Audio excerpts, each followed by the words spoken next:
어떤 날 김장인의 집에서 벼섬들을 치우느라고 야단 일적에 최서방이 우연히 밥을 한 끼 얻어먹으러 그 집에 들어갔다. 원래 근하고 정직한 최서방은 밥을 얻어먹은 그 은혜를 갚기 위하여 벼섬 치우는데 힘을 도왔다. 아니, 도왔다는 것보다 오히려 최서방이 달려든 다음부터는 다른 사람들은 물러서서 최서방의 그 무서운 힘을 놀란 눈으로 바라보고 있을 뿐이었다. 이것이 인연이 되어 최서방은 그 집에 머슴으로 들어가게 되었다. 최서방은 42살이었다. 짧다면 짧고 길다면 긴 40여 년이라는 최서방의 생애는 몹시 단조하고도 곡절 많은 생애였다. 여남은 살의 어버이를 다 여의고 그때부터 그는 독립한 생활을 시작하였다. 촌집 머슴으로서 도회의 자유노동, 행랑살이, 그러한 유의 온갖 직업에 손을 안 대본 적이 없었다. 정직한 이는 하느님이 아신다 하지만 최서방의 존재는 하느님도 잊어버렸다. 부지런한 자는 성공함을 본다 하지만 최서방의 부지런은 그의 입조차 넉넉히 치지를 못하였다. 유랑의 유랑, 이 직업에서 저 직업으로, 이 집에서 저 집으로. 최서방의 생애를 간단히 설명하자면 이것이었다. 도회 친구들은 그의 너무 솔직함을 웃었다. 그리고 이 세상을 살아나가기에는 5할의 부정직함과 5할의 비위가 있어야 한다 함을 가르쳤다. 그것이 영리함이라 하였다. 그리고 그도 그것이 진리임을 보았다. 그러나 그는 그러한 삶은 살 수가 없었다. 그러한 삶을 살아보려고 노력까지 해보았으나 못하였다. 얼굴이 뜨거워오며 스스로 속으로 불육회하여 할 수가 없었다. 천성을 어쩌나 그는 단념하였다. 김장인의 집에서도 그의 정직함과 근함은 곧 나타났다. 그는 소와 같이 일하였다. 씩씩 말없이 일하였다. 일이 없을 때에는 뜰을 쓸었다. 그러고도 일이 없으면 뜰에 돌을 주었다. 그래도 그냥 일이 없으면 추녀 끝 토방 아래 담장 모퉁이에 거미줄까지 없이 하였다. 잠시도 그는 쉬는 때가 없었다. 정할 일이 없으면 그는 불어 일을 만들었다. 벼섬이 곱게 가려지지 않았다고 혼자서 헐어가지고 다시 가렸다. 뜰이 났다고 앞재에 가서 흙을 파다가 뜰을 도두었다. 대문에서 김장이의 방 앞까지의 길은 돌로 깔았다. 최서방이 돌아온 뒤부터는 김장이의 집은 깨끗하기 한이 없었다. 봄에 최서방은 버들, 포플러를 한 가지 어디서 얻어다가 자기 방 앞에 심었다. 그리고 매일 농터에서 돌아와서는 물을 주고 아침 농터에 나갈 때에도 물을 주고 순이 나오나 하여 가지 끝을 꼬집어 보고 하였다. 그의 부지런함과 정직함을 몰라보던 하느님도 이 포플러에 대한 정성은 저버릴 수가 없었던지 심은지 한 20일 만에 순 끝에서 노란진이 돌며 벌어지기 비롯하였다. 아침에 농터에 나가기 전에 이것을 발견한 최서방은 그날 농터에서도 틈만 생기면 집에까지 달려와서 껍진껍진한 진을 만져보고는 빙긋 웃고 하였다.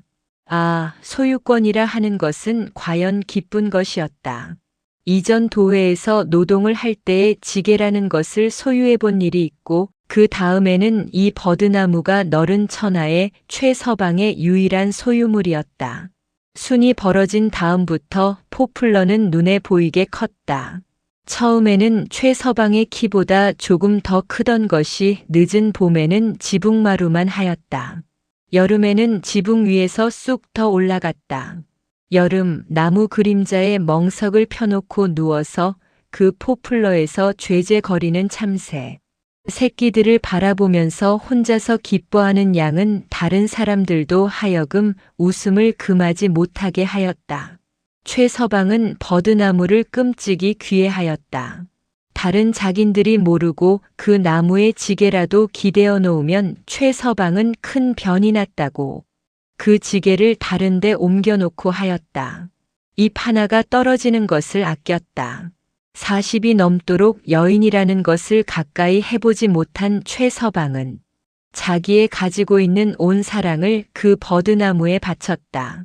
멀리서 김을 매더라도 지붕 너머로 보이는 버드나무를 바라보고는 씩 웃고 하였다. 어떤 날 주인 김장이의 10살 난 외아들이 그 버드나무를 한 가지 꺾어서 채찍을 만들었다. 이것을 발견한 최서방은 주인의 아들이라 차마 어찌하지는 못하고 그 아이를 붙들고 무서운 눈으로 흘겼다. 아이는 악하고 울었다.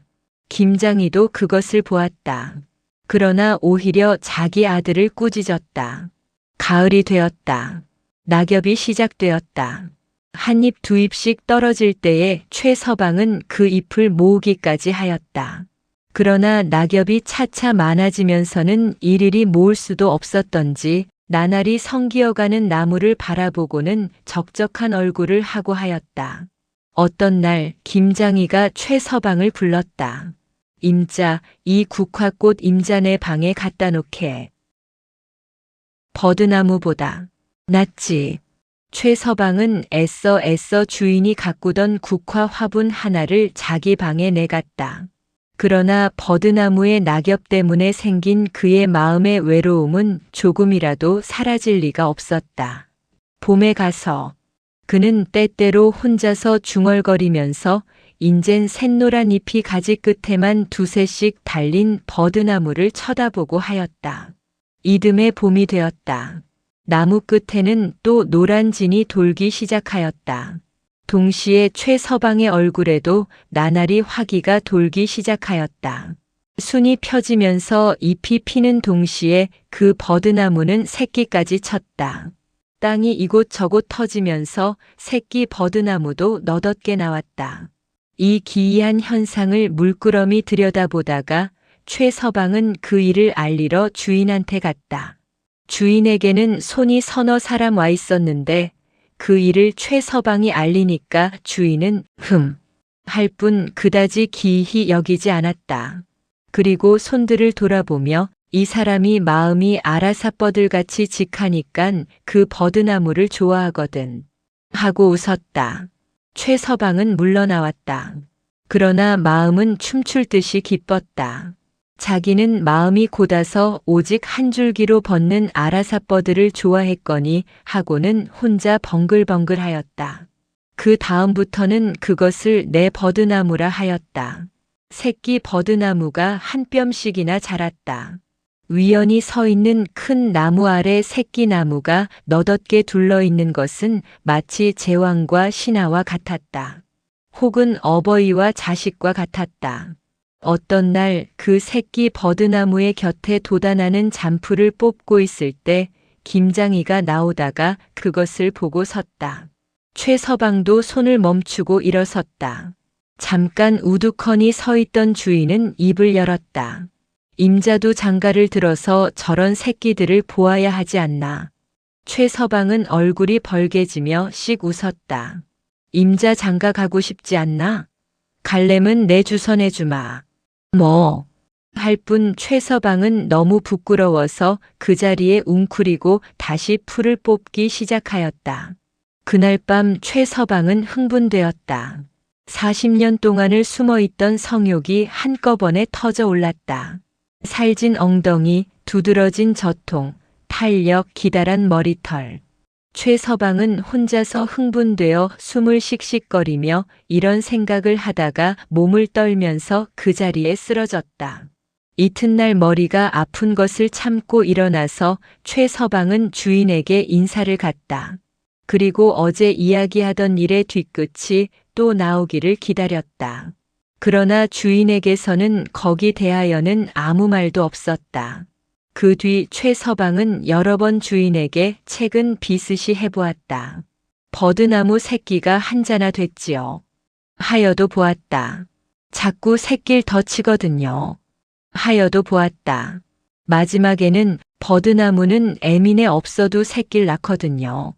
하여까지 보았다. 그러나 주인은 그 말귀를 한 번도 채워본 일이 없었다. 이러는 동안에도 최서방의 자독행위는 나날이 심해갔다. 낮에는 그는 천연하였다. 정직하고 부지런하고 정돈을 좋아하는 그의 성격에는 조금도 흔들림이 없었다. 그러나 낮을 지배하는 신경과 밤을 지배하는 신경은 확실히 달랐다. 밤만 되면 그의 마음은 흥분되어 온몸은 학질 들린 사람같이 떨리고 하였다. 잠깐 사이에 그의 성욕에 대한 지식은 놀랄만치 많아졌다. 그는 별별 기괴한 환상을 마음속에 그려보고는 흥분되어 정신을 못 차리고 그 자리에 쓰러지고 하였다. 그는 길에서 젊은 여인을 보기만 하더라도 숨쉬기가 답답해지고 하였다. 그리고 그는 그 여인의 앞모양보다 뒷모양에 더 마음이 끌렸다. 젊은 여인의 커다란 엉덩이를 뒤를 밟으며 볼 때에는 어떤 때에는 너무 기가 막혀서 눈이 어두워질 때도 있었다. 젊은 여편네들이 김을 매느라고 널쩍 다리까지 걷고 논에 드나드는 것은 그로서는 차마 보지 못할 광경이었다. 어떤 날 그는 밭에서 김을 매다가 너무 더워서 멱을 감으려 개천으로 갔다. 개천까지 이르러서 자기와 개천 사이에 막혀있는 무성한 쟁비나무에 옷을 벗어 걸려다가 그는 개천에서 물장구 소리가 나무로 목을 틀어서 내다보았다. 그는 흥분으로 몸이 떨렸다. 개천에는 어른과 아이의 중간쯤 되는 계집애가 두드러진 두 젖을 내놓고 멱을 감고 있었다. 혼자서 무엇이 유쾌한 듯이 물장구를 치면서 는 부지불각 중에 그리로 달려갔다. 그날 밤이 깊어서야 그는 눈이 퀭해서 집으로 돌아왔다. 어디를 어떻게 다녔는지 자기도 알지 못하였다. 신이 다 해졌다. 옷이 모두 찢어졌다. 그는 곧 자리를 쓰고 누웠다. 이튿날 건너동네의 복실이가 개천에서 멱을 감다가 욕을 보고 참살당하였다는 소문이 근방 일대를 놀라게 할 때에 최서방은 자리 속에서 신혈이 몹시 나서 앓고 있었다. 의생이 그를 보고 몸살이라 하여 산약 몇 봉지를 주고 갔다. 이튿날에 그는 일어났다. 어제까지는 정신을 잃고 알았지만 일어난 날에는 그는 그런 기색은 없이 부지런히 일을 하였다. 천연스러운 한 달이 지났다. 밤에는 역시 좀 흥분이 되기는 되지만 전과 같지는 않았다. 그러나 한 달 뒤 어떤 날 밤 그는 정신없이 후덕덕 집을 나섰다. 이튿날 건넌마을 뉘집 며느리가 밤에 뒤를 보러 가다가 겁간을 당하였다는 소문이 퍼졌다. 그 뒤에 이어서 다른 동네에 또 그런 사건이 생겼다. 이리하여 복실이의 사건부터 그해 가을 추수할 때까지 그와 같은 일이 20여 건이 생겨났다. 그 가운데 살인은 겸한 것이 6건이었다. 동네에서도 모두 잠을 못 잤다. 경찰에서도 온 힘을 썼다. 그러나 의심할 만한 사람조차 발견할 수가 없었다.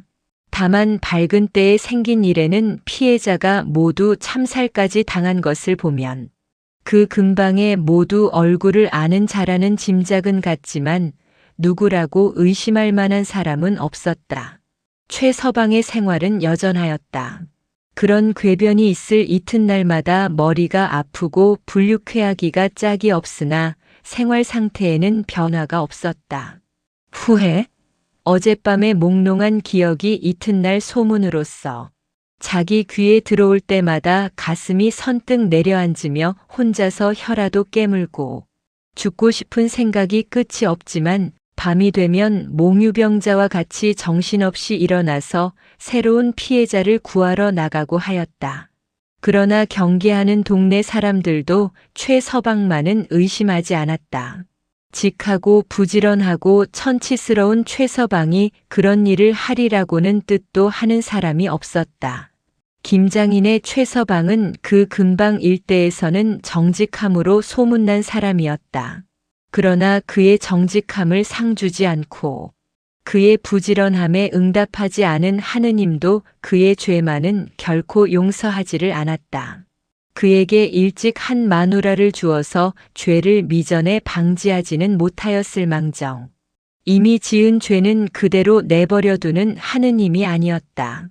어떤 날 또한 어떤 집 처녀의 방에 뛰어들어갔던 그는 그만 그곳에서 붙들렸다. 그리하여 그는 경찰의 손으로 넘어갔다. 세상은 최서방의 가면에 모두 입을 벌렸다. 사람의 일이란 모를 것이야 하고 탄식하였다. 신문은 그를 가리켜 생마라 하였다. 김장이도 혀를 차며 고약한 놈이라고 호통을 하였다.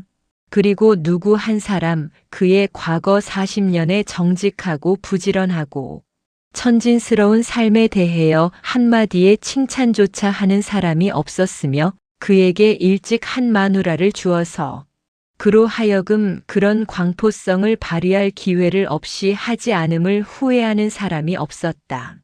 이듬해 봄 최서방이 심었던 포플러가 여러 새끼 나무들과 함께 다시 새순이 나오려는 때에 최서방은 45살이라 하는 나이를 마지막으로 사형대 위의 이슬로 사라졌다.